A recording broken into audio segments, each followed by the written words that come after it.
Olá, gente. Vamos continuar a nossa conversa a respeito da evolução. O último tópico dela, né, que ficou para a gente fazer o comentário final, né, especificamente sobre esse assunto, é sobre a evolução humana, né, que no Enem, geralmente a gente tem uma questãozinha lá que envolve esse conteúdo, tá, de uma forma mais geral, de uma forma bem específica, relacionando com outros termos ou com outros temas da biologia, como, por exemplo, a ecologia, a genética, tá? Evidentemente está intrinsecamente ligado, porque a evolução deve ser compreendida com base nas informações do conhecimento genético atual. Então, a gente vai ter que primeiro lembrar que existe, por exemplo, quando a gente vai fazer o comentário sobre evolução, ou que você coloca lá na pesquisa no Google, evolução humana, aí vai procurar algumas imagens. Uma das primeiras imagens a aparecer é aquela que vem uma sequência de animais demonstrados, como, por exemplo, um macaco. Esse macaco vai ficando com um tamanho mais elevado e depois ele vai atingindo o aspecto característico da espécie humana atual. E essa noção, né, de evolução, ela pode trazer um erro de interpretação. Uma pessoa pode admitir que a evolução humana é um pouco diferente das demais, porque trata-se de um processo linear, né? Daquele indivíduo passou para aquele segundo, que passou para aquele terceiro, e isso é um erro de observação. A gente tem que avaliar a evolução da espécie humana como de qualquer outro tipo de organismo vivo. A gente faz parte desse contexto geral, que é o contexto da biosfera, o contexto geral das espécies naturais. Não há diferença nos processos evolutivos de qualquer micro-organismo, nem de indivíduos considerados indivíduos superiores. Os indivíduos superiores normalmente são considerados indivíduos mais recentes na escala evolutiva.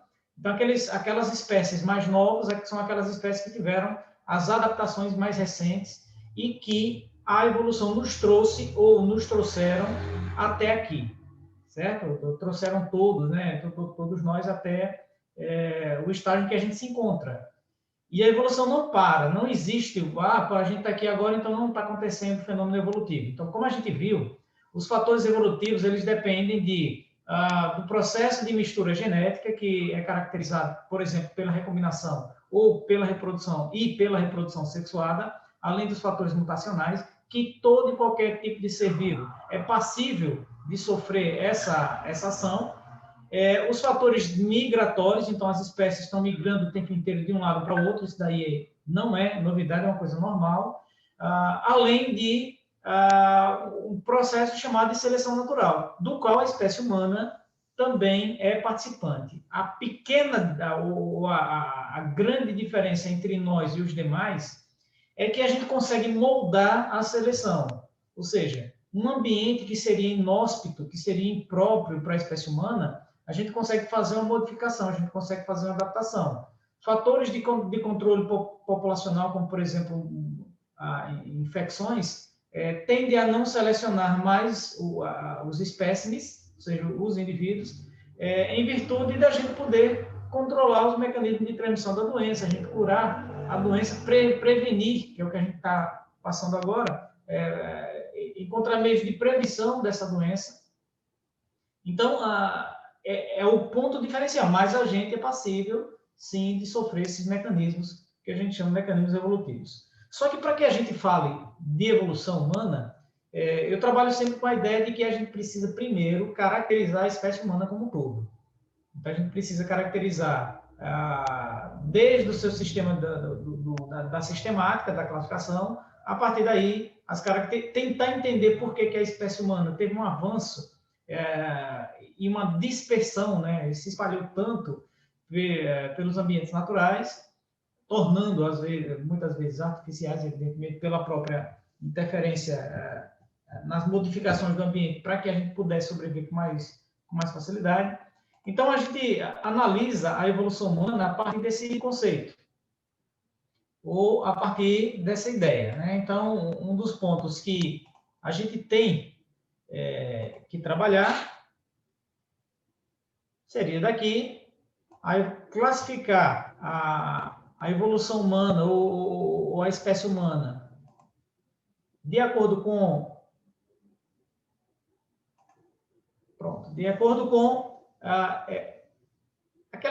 aqueles conceitos de reino, filo, classe, ordem, família, gêneros, grupos de classificação da espécie humana. Então, a espécie humana, ela participa do reino animal, então, quando a gente indica que um indivíduo é do reino animal, tem que ter algumas características para fazer com que ele pertença a esse grupo.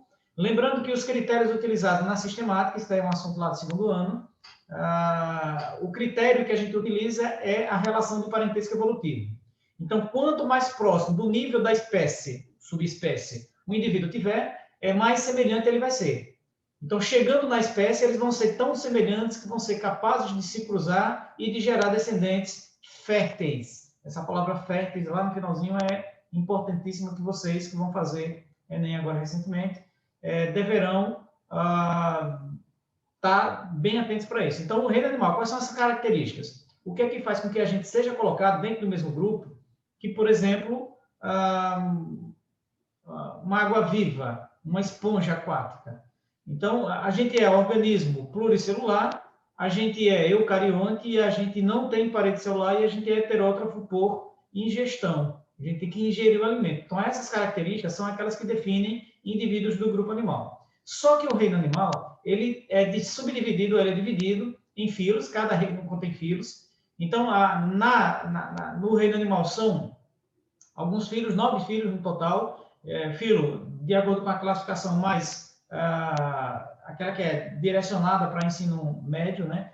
Então, a gente tem o filo porífero, quinidário, plateaminto, nematóide, anelídeo, molusco, artrópode, equinodêmio e cordado. Então, desses 9 grupos, a espécie humana vai participar do filo cordado. Então, além de ter aquelas 4 características, ser pluricelular, não ter parede celular, ser heterótrofo por ingestão, por exemplo, essas 3 características, a gente tem que acrescentar uma a mais, ou seja, os indivíduos têm que ter uma notocorda. Essa notocorda, eu comentei com vocês nas aulas de embriologia, que é um eixo de sustentação, é um cordão de sustentação no embrião. Então, apenas os cefalocordados, os urocordados e os vertebrados, ou eucordados, é que apresentam tal característica. Então, o subfilo vertebrado faz parte desse grupo, ou seja, a gente tem 3 subfilos, o cefalocordado, que é o do anfiuxo, o dos urocordados, que é da assídia, e a gente tem o grupo dos eucordados, do qual o vertebrado é o principal representante. A gente coloca vertebrado porque não é o termo mais globalizante, não é o termo mais geral, porque existem grupos indivíduos desse grupo que não apresentam uma coluna vertebral típica. Então, ele seria um craniado, por exemplo, ou vertebrado. Então, por isso que a gente tem modificações. Utilizamos o termo vertebrado porque fica mais fácil do aluno lembrar, certo? Só por isso. Então, qual é a característica do vertebrado? Tem um crânio, tá, protegendo o encéfalo, e uma coluna vertebral protegendo a medula espinhal. Então, nesse ponto, a gente já caracteriza que os indivíduos desse grupo apresentam já um sistema nervoso mais complexo, um sistema nervoso mais bem elaborado. É tão importante que precisa ficar extremamente bem protegido para poder controlar as demais atividades. Então, dentro do subfilo vertebrado, a gente tem a classe Osteicti, a Chondricti, Cyclostomata, ou os agnatos, que são aqueles que não apresentam mandíbula, e os gnatostomados, que são aqueles que apresentam mandíbula, do qual tem os peixes, né, os Osteictis e os Chondrictis, e a gente vai ter a classe anfíbia, reptilia, aves e a classe mamífera. Então, dos mamíferos, o que é que tem de característica para ser notada? A presença de glândulas mamárias, importantíssima porque produz o leite materno e esse leite é usado para que o filhote, né, o indivíduo jovem, ele consiga ter uma fonte de alimento bem próxima, tá? Que a mãe precisa comer mas não precisa procurar comida para ele. Ela come, produz o leite, já tem a variedade nutricional importante para que ele faça isso. Da classe mamífera, a espécie humana pertence à ordem primata, aí já restringe muito. Os primatas são todos aqueles indivíduos da classe mamífera que apresentam mãos com 5 dedos e o polegar oponível, tá? Ele se opõe aos demais, que dá um formato de pinça para as nossas mãos, para a capacidade de manipular. Então, a manipulação de materiais, por exemplo, do alimento, ela é muito mais precisa com os indivíduos que têm mãos primatas. A manipulação, tá, gente? Isso daí vai ser importante lá para entender o processo de expressão da espécie humana. A família Hominídeo, caracterizada pela postura bípede, ereta, caracterização bem específica do crânio e do desenvolvimento cerebral, consequentemente do desenvolvimento intelectual, até atingir a espécie Homo sapiens, que é o homem sabido, ou seja, que tem a região cefálica frontal, que é responsável pelo raciocínio, ela é mais volumosa, importante para que a gente faça a produção de técnicas e a partir dessas técnicas, desse planejamento, a gente faça as nossas tecnologias e aí consiga adaptar o ambiente para nós, não só a seleção natural que normalmente deveria acontecer. Dentro de algumas classificações, alguns autores e alguns pesquisadores param na espécie Homo sapiens, tá? Chegou aí, parou, mas algumas classificações trazem uma subespécie, que é Homo sapiens sapiens. Alguns autores trabalham como uma outra espécie, Homo neanderthalensis, como a gente vai ver, e outras tratam o Homo neanderthalensis como uma subespécie. Subespécie nesse conceito aqui, gente, é o conceito de raça. Tá? Então, a espécie humana é uma só, mas há um conceito abaixo de espécie. Só que o termo subespécie é utilizado de forma pejorativa, né? Uma subespécie, uma subraça. Então, na sistemática, a gente não, evidentemente, não há essa distinção. Subespécie é um nível do qual alguns indivíduos têm semelhanças entre si, são potencialmente cruzáveis e que geram descendentes férteis, só que apresentam notáveis diferenças genéticas. Esse é o conceito de subespécie ou raça. Se for para animais, a gente trabalha com o conceito de raça. Se for para plantas, a gente trabalha com o conceito de variedade. Variedade de manga A, variedade de manga B, por exemplo, nas mangueiras, agora que a gente tem um processo de produção de fruto grande. Então, a subespécie única que existe é uma só. Então, a espécie humana é única, só existe uma, atual, e outras existiram, a gente vai ver na ideia de evolução, e subespécie, ou seja, a raça também só existe uma, porque a outra já foi extinta há mais de 200 mil anos atrás, certo? Que é o Homo sapiens neanderthalensis, que a gente vai ver daqui a pouquinho.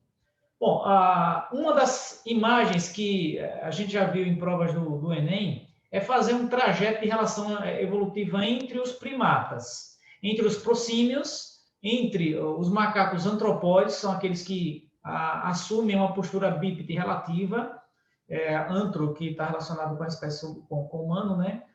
Então, a gente tem aqui as famílias, Ilobatídeos, Pongídeos e a família Hominídeo, tá vendo? A família Hominídeo só existe a espécie humana, os seres humanos aqui, como último representante. Observe que existe uma escala de tempo, tá? Isso aqui é um cladograma, é importante que vocês aprendam a fazer leitura de cladograma. 10, observe que a escala é de milhões de anos atrás, então a gente tem aqui, 0 milhões, ou seja, tempo atual, 10 milhões, 20 milhões, 30, 40, 50, 60. Então, um primata ancestral qualquer, ele serviu de base para que ocorresse essa dispersão dos diferentes grupos. É um pouco tempo que aconteceu? Não, gente. A gente está imaginando algo em torno de entre 50, 55, 60. Ou seja, em torno de 55 milhões de anos atrás, tá? 55, 56, 57, por aí, um ancestral deles serviu de base para originar, por exemplo, os lêmures e os társios. Tá? São dois grupos de primatas também com características de tendência mais antiga. Não é que eles são antigos, eles são atuais, tá, gente? Mas a diversificação que aconteceu deles em relação à espécie humana ela é muito antiga. Então, se a gente for considerar uma semelhança, uma comparação genética, uma comparação proteica entre proteínas de espécie humana ou genes da espécie humana e desses dois espécimes, é evidente que entre eles e a espécie humana a diferença é grande, mas entre eles dois a semelhança é muito maior, porque o parentesco evolutivo deles é mais comum, é mais próximo. Bom, a partir daqui, então, um ancestral que origina um outro grupo de ancestral, desse diversificou para todos os macacos do Novo Mundo, como, por exemplo, mica-estrela, tá? Que é o saguinho, mico-leão dourado, macaco prego, então, aqueles que habitam o continente americano. Os macacos do Velho Mundo são os macacos da África, basicamente dessa região, dos continentes próximos entre si, né? Ásia, África e Europa. Bom, então, desses grupos, observe que um deles é muito mais próximo em termos de origem. Qual deles é? Chimpanzé. Está vendo aqui, ó? Chimpanzés e a espécie humana, período entre eles, entre 0 e 10, ou seja, está em torno de 7 milhões de anos atrás, é que apresentam a ancestralidade comum. Não era um macaco que se desenvolveu e cresceu e virou espécie humana. Surgiram outras espécies por mecanismos de variabilidade e seleção natural até atingir o estágio de espécie humana atual. Mas o que a gente considera aqui é que, em termos de proximidade evolutiva, o chimpanzé é o mais próximo. Não ele que deu origem, não foi ele que deu origem. Uma espécie ancestral que a gente não sabe quem é, que não existe hoje mais. Existem vestígios dela, mas a espécie por si só, a gente não consegue ter precisão, porque ela não existe mais, ela já foi extinta. Mas ele serviu de base para chimpanzé e seres humanos. Então, de todos esses grupos aqui, atuais, contemporâneos, o chimpanzé é aquele que apresenta maior semelhança genética com a espécie humana. Diferença básica em torno de 2% dos seus 48 cromossomos para os 46 cromossomos que a espécie humana apresenta, certo? A mesma coisa quando ele vai fazer a comparação entre chimpanzé, gorila e orangotango. Quem é que deve ter maior semelhança genética? Chimpanzé e gorila, porque a distância o período de ancestralidade entre eles é mais próximo. Entre orangotango, gorila e gibão, o orangotango tem maior semelhança com o gibão, por exemplo, porque o período de proximidade do ancestral é maior, tá? Ou é menor, ou seja, ele é mais próximo. Então, quanto mais próximo for o ancestral que lhe deu origem, então maior vai ser a semelhança genética entre eles. Esse processo, gente, não é nada lento, certo? Não é um processo rápido, é um processo extremamente lento. Bom, só que desse grupo, vocês viram que várias espécies tiveram, mas daquele ancestral entre chimpanzé e espécie humana, alguns se desenvolveram e foram se diversificando, se espalhando. Então, o que era que tinha dessas espécies antigas que facilitaram essa tão grande dispersão que ocorreu com a espécie humana? Então, o primeiro fator, postura ereta. Daqueles antropóides, nenhum deles consegue ficar em pé o tempo inteiro. Na hora de fazer um movimento mais rápido, um movimento de corrida, eles têm que assumir uma postura quadrúpede. Então, ele é um semibípede, na verdade. A postura ereta exclusiva, ela depende de uma coluna, de uma estrutura de coluna, com a curvatura cervical, uma curvatura externa, né, na região torácica, e uma curvatura para dentro na região lombar, para dar um equilíbrio na postura do corpo. Então, isso daí também depende de um desenvolvimento cerebral em que o cerebelo, juntamente com o ouvido interno, consiga manter o corpo equilibrado para posicionar o corpo da gente e a gente ter essa noção. Essa postura ereta, a vantagem dela, ela faz com que a pessoa perca a capacidade de movimentação, mas faz com que ela assuma a possibilidade de liberar as mãos. Lembra que as mãos são primatas? São aquelas que conseguem manipular, pegar um objeto, manusear e, a partir daí, modificar esse objeto de alguma forma. Então, essa mão primata, ela tem utilidade porque a nossa postura ereta permite essa liberação dos braços.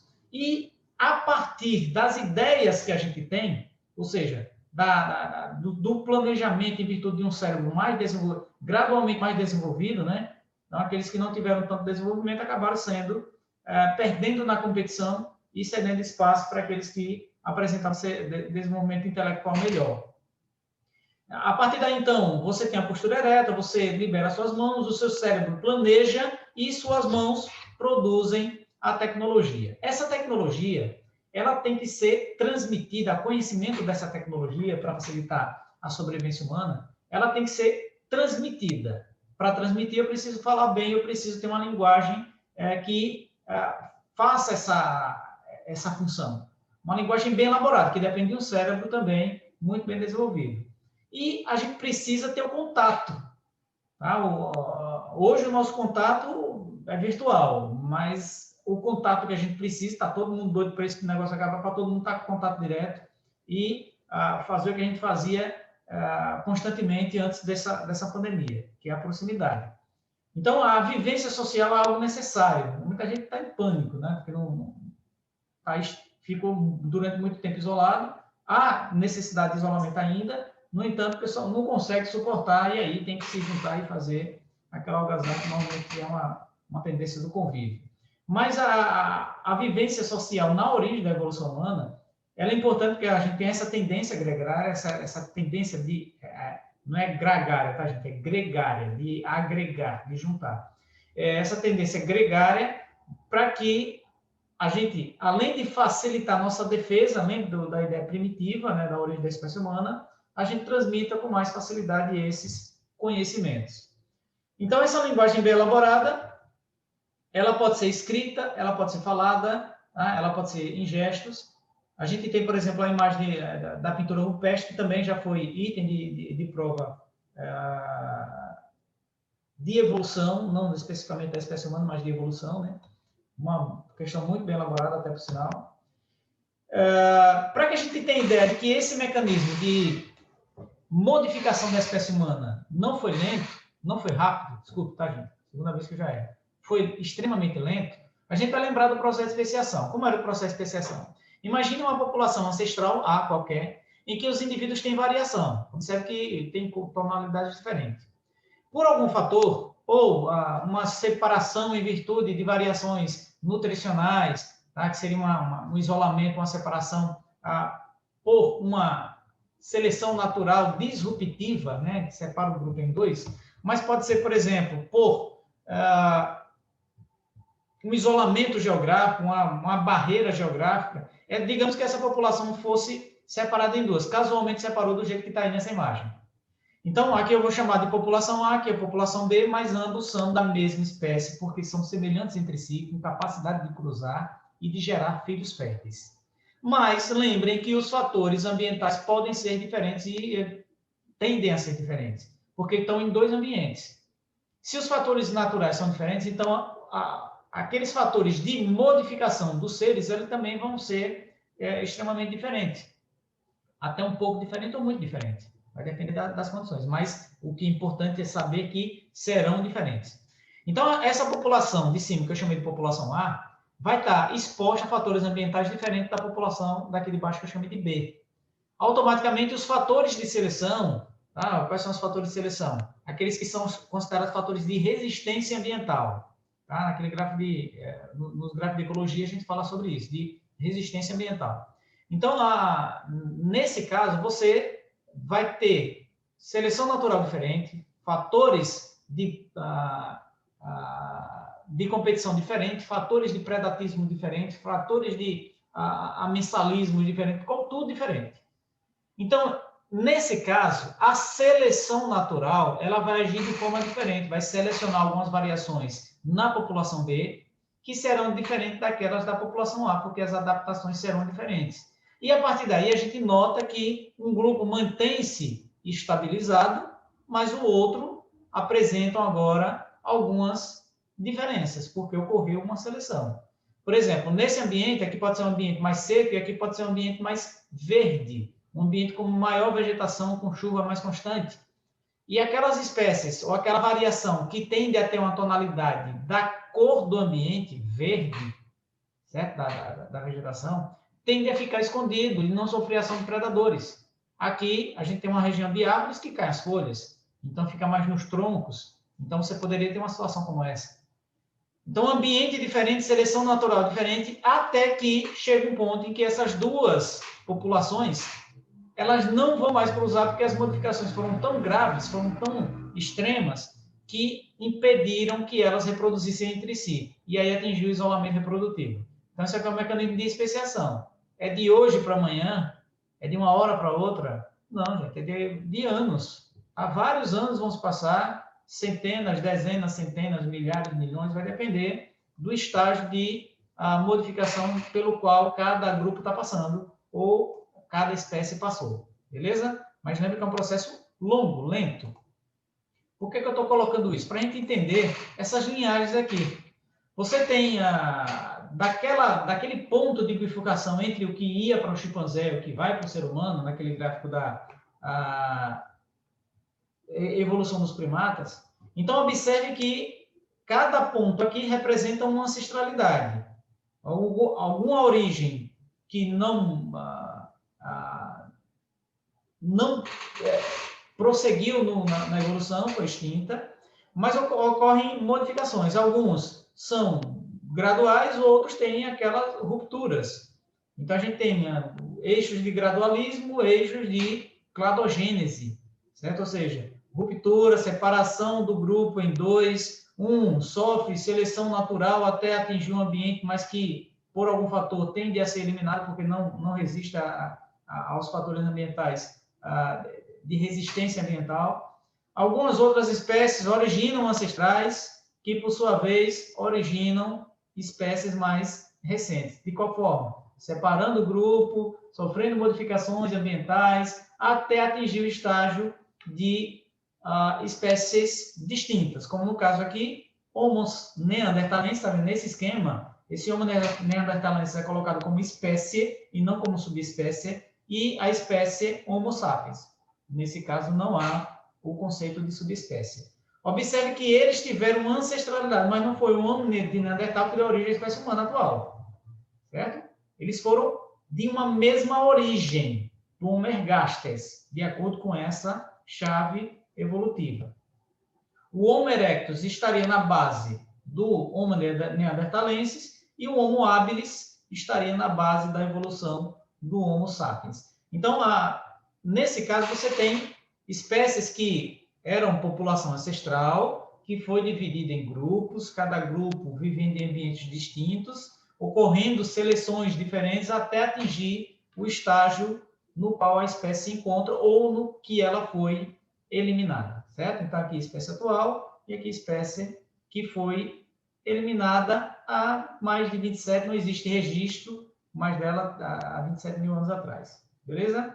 Então, o critério analisado para visualização dessa capacidade intelectual seria a análise dos fósseis juntamente com aquilo que sim é encontrado próximo a eles e estruturas do crânio, porque, de acordo com o formato do crânio, você consegue identificar as áreas cerebrais da qual ela foi mais desenvolvida e, a partir daí, saber se ele tinha capacidade maior de controle muscular ou capacidade maior de produção de tecnologia. Observe que nessa imagem você tem um indivíduo com os lobos parietais mais alargados, mais a região frontal mais achatada, e ele tem sempre, os fósseis dele sempre eram encontrados mais largos, ou seja, com a possibilidade de uma forte musculatura.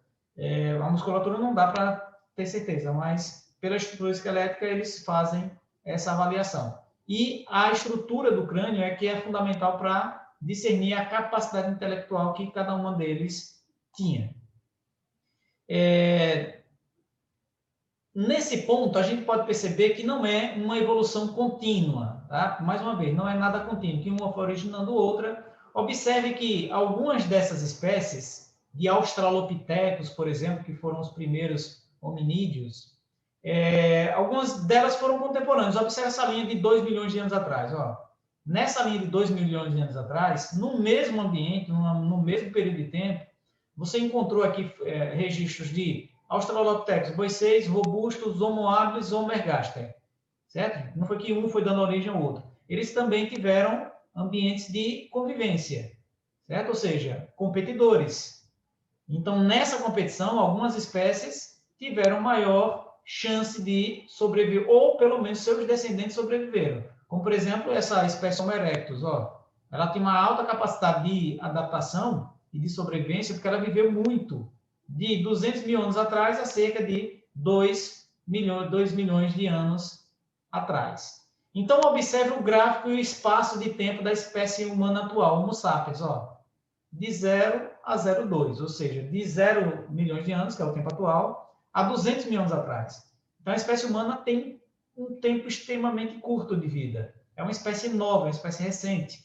O Homo neanderthalense é uma espécie mais velha, tá? Mas que não resistiu na competição, talvez, com a espécie humana, e não deixou, talvez, não tenha deixado claro essa herança. Ou ela pode ser considerada, como muitos consideram, como uma subespécie e ter feito uma hibridização com a espécie de Homo sapiens, e hoje a gente não encontra mais ela, tá? Não encontra mais a estrutura esquelética definida para esse grupo de animal, certo? Então, esse gráfico é só para a gente entender que o espaço temporal ele foi comum em alguns pontos.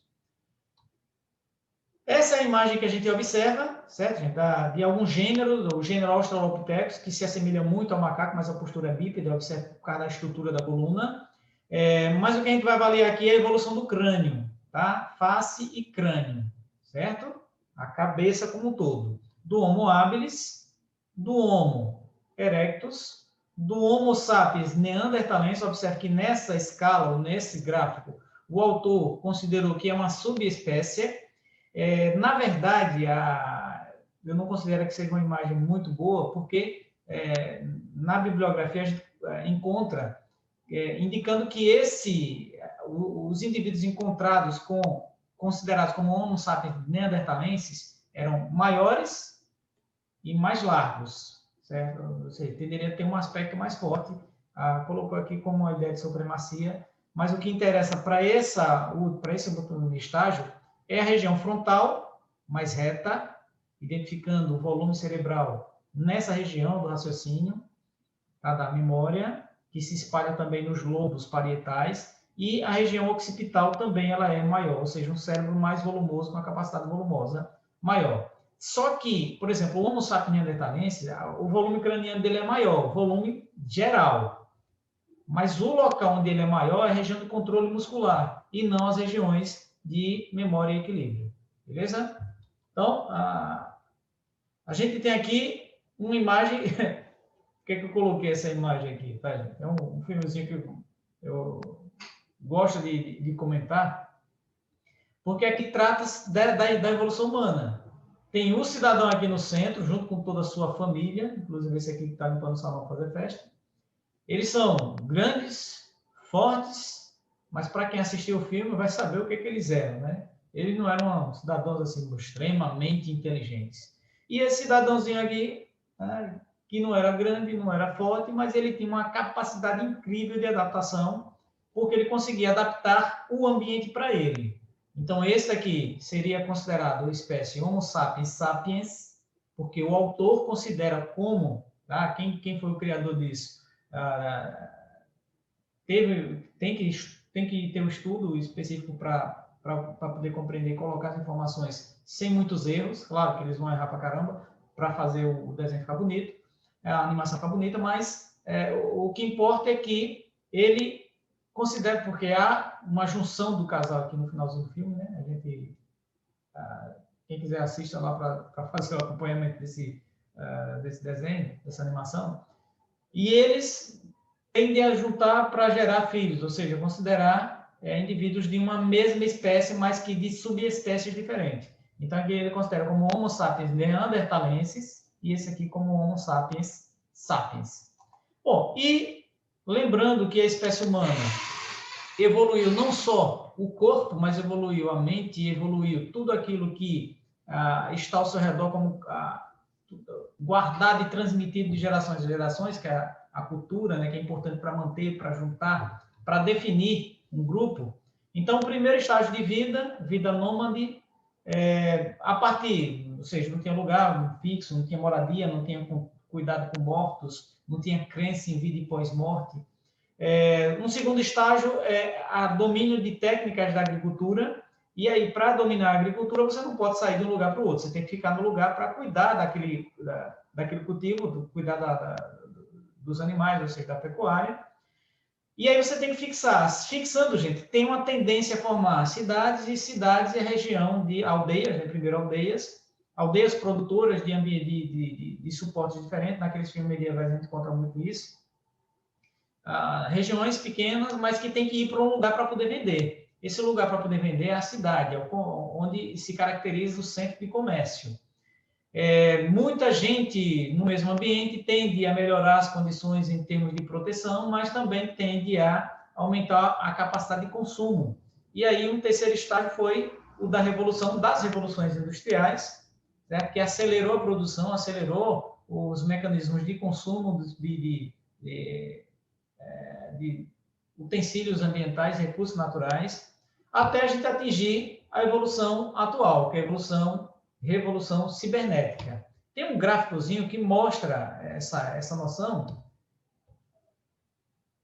de um hominídeo, tá? Um primata primitivo, não é um chimpanzé, é um primata primitivo, mas a partir desse primata surgindo espécies gradualmente mais adaptáveis, tá? Com capacidade de planejar, pegar uma pedra, quebrar, fazer uma ponta e dela utilizar como arma, produzir armas mais sofisticadas e atingir mecanismos de cultivo de terra, tá vendo aqui, para arado, britadeira, identificando que ocorreu já a revolução industrial, até atingir a evolução cibernética, que é assim que a gente está hoje, não por causa do cidadão pelado aqui, mas a gente de olho, vidrado nas tecnologias, ou nas novas tecnologias, né, que a gente chama de tecnologias de informação e comunicação, como o computador e sua rede de internet.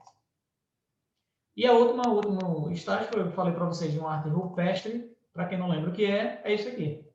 Não é um desenho à toa, é explicando algo para alguém, certo? Identificando como é que, por exemplo, esse grupo de animais se comporta e qual é o risco que cada um deles tem, como é que você vai fazer para poder manipular, para você parar, utilizar esse fator da forma ideal possível e transmitir para alguém, certo? Então, essas eram algumas informações que eu precisava comentar com a turma para poder finalizar o assunto de evolução e a partir daí a gente fechar esse penúltimo tópico de nossos assuntos. Beleza? Então, gente, agradeço a paciência de vocês aí. Tchau e até a próxima.